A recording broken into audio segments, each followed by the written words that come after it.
Well, with Kiev now a battleground, so it seems, let's discuss what is at stake with William Engdahl, geopolitical analyst and author of Full Spectrum Dominance. So, William, Yanukovych, there he is. He's got many protesters saying they want him to sign that deal with the EU. He's saying that will come with economic damage for the country. What are his choices now? What are his options?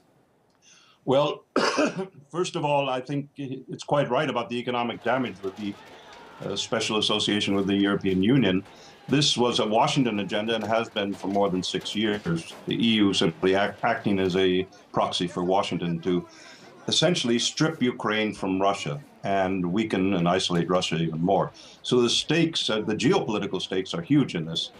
The police, the Ukrainian police made a colossal blunder, the same that Milosevic made back in Yugoslavia, and the same blunder that Bashar al-Assad made at the onset of the protests in Syria, and that is to react with state violence, because that is exactly what the opposition was hoping and praying for, that they would lose their cool and give a red flag to the protesters to come out en masse, and that's precisely what's happened. So I think, William, isn't there, sorry to ask you, that surely isn't there a genuine belief that the EU is better for Ukrainians? Otherwise, we wouldn't see hundreds of thousands of them protesting right now. Why are they wrong?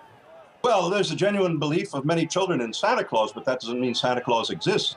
Quite seriously, the protesters, people get on the streets out of emotion, not out of reasoned logic in most cases. In Tahrir Square in Egypt, the emotion was freedom, democracy, and that was manipulated by the backers of the Muslim Brotherhood, Morsi and et al., to bring the Brotherhood into power and discard these legitimate student democratic protests.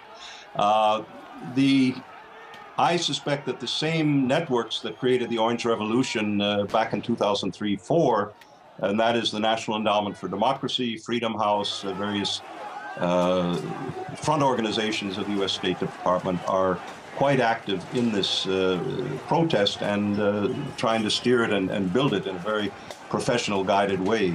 Another kind of color revolution, if you will, Mach 2 for Ukraine. And hopefully the government starts responding a little bit more intelligently. The police chief the head of national police has apologized for the excessive use of force and violence, but it's going to take much more than that. And what do you make of the fact that European MPs have been seen talking to opposition members here, actually in Kiev? Is that in effect maybe them stirring up trouble and perhaps even an attack on a country's sovereignty? I mean, should they actually be doing that right now?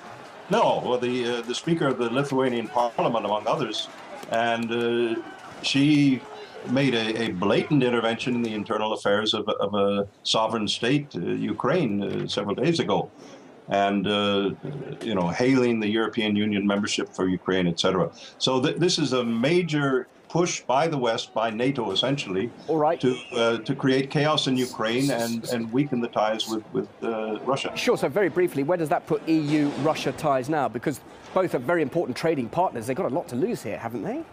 Well, they do, and I go back to my initial statement. This is not the EU as EU. This is Washington acting through the cat's paw of the European Union, through political networks in Brussels and so forth. And Cameron, Hollande's government in France, Merkel to a limited extent, because the Germans are much more sensitive about good relations with Moscow. But this is a geopolitical agenda. It's much bigger than Ukraine. It's much bigger than tens or hundreds of thousands of protesters on the street. But I think sober heads have to prevail in the situation and rationally discuss what's at stake.